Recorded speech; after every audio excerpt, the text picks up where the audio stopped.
satu-satunya tempat berhimpun semua rasul dan mereka solat sunat 2 rakaat di belakang Nabi Muhammad sallallahu alaihi wasallam ialah Masjidul Aqsa.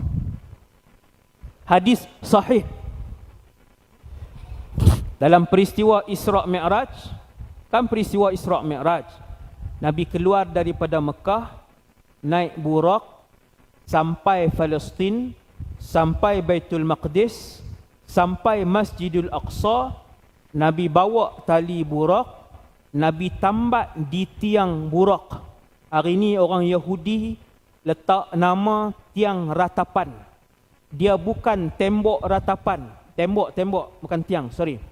Dia bukan tembok ratapan, tetapi kata Rasulullah, tembok itu adalah Haitul Burak, tembok Burak, di mana beberapa rasul menambat burak mereka dulu beberapa rasul tambat burak di situ.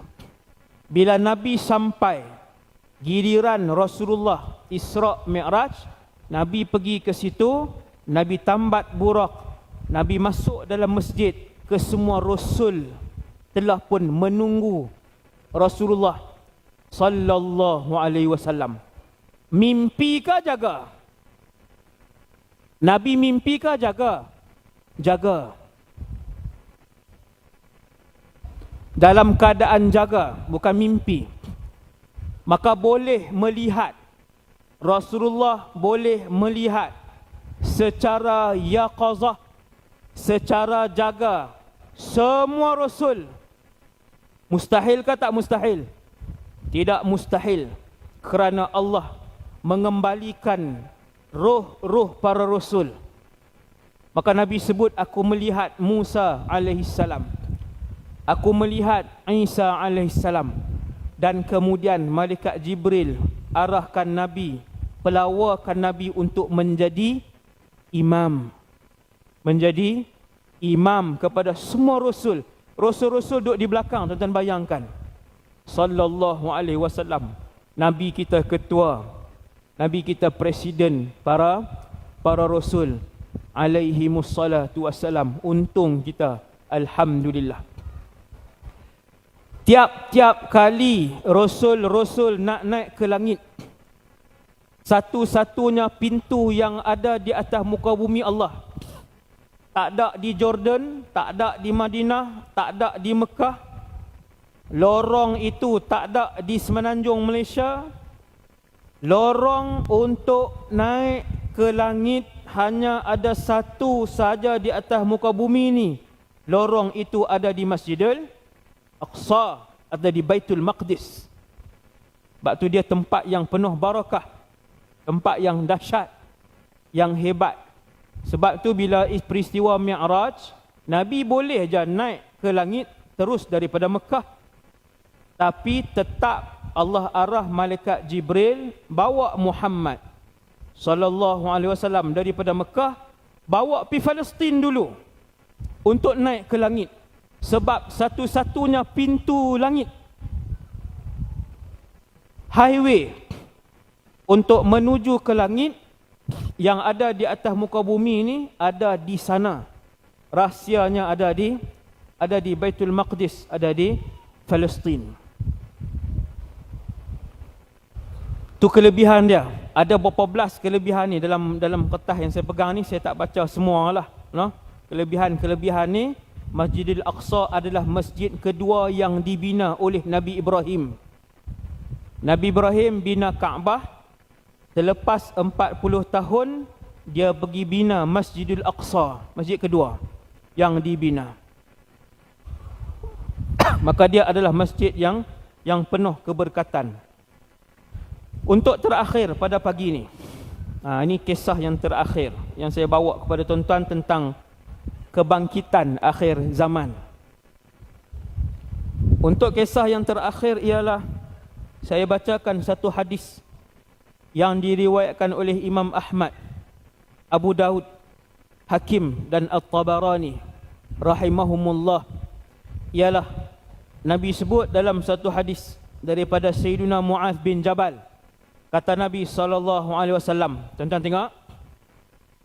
Kalau nak tahu time frame dia, dalam hadis ni boleh faham separuh daripada apa yang akan berlaku, iaitu Nabi sebut Umranu Baitul Maqdis Kharabu Yathrib. Hadis ini diriwayatkan dalam Ahmad, Abu Daud, Hakim dan At-Tabarani. Apa Nabi sebut? Satu hari sebelum Dajjal keluar, sebelum Dajjal, sebelum Nabi Isa, sebelum Ya'juj wa Ma'juj, kalian akan melihat, sebelum tanda kiamat besar,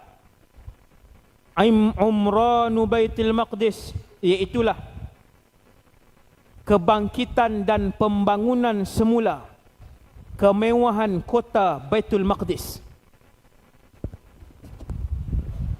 Tuan-tuan tengok Palestin.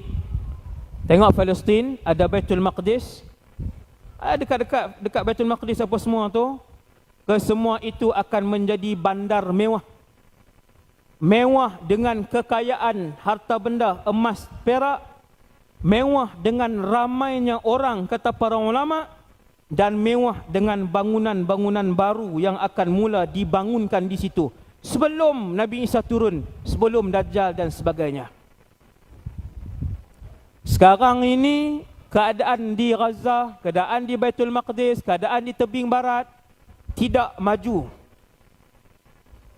Hancur banyak tempat, terutamanya di Gaza. Semoga Allah memenangkan umat Islam di Palestin dan Gaza khususnya. Amin. Hari ini kita tengok kota negara Palestin, Gaza, tebing barat khususnya sebagainya, Baitul Maqdis ni tak maju. Nabi kata dekat masanya, dekat tuan-tuan. Sebelum Nabi Isa, sebelum Dajjal dan sebagainya, kota ini akan dibangunkan semula. Bila? Ketika mana kota Baitul Maqdis menjadi maju dan mewah dengan harta orang ramai dan bangunan-bangunan. Ketika itu tuan-tuan akan melihat sunyinya kota Madinah Munawwarah. Sunyi. Madinah Munawwarah akan menjadi bandar yang senyap, sunyi, kosong. Hari ini 2023, tuan-tuan yang pernah pergi ke umrah, pergi umrah kemudian ziarah Rasulullah di Madinah. Madinah kota yang maju dan sibuk ke sunyi sekarang? Sibuk. Bangunan-bangunan mewah, ada ribuan bangunan di Madinah Munawwarah. Orang ramai di Madinah. Setiap hari ada ratusan ribu yang solat di Masjid Nabawi. Sudah hampir masanya kota Madinah, Masjid An-Nabawi akan ditinggalkan, menjadi senyap, sunyi dan kota yang ditinggalkan.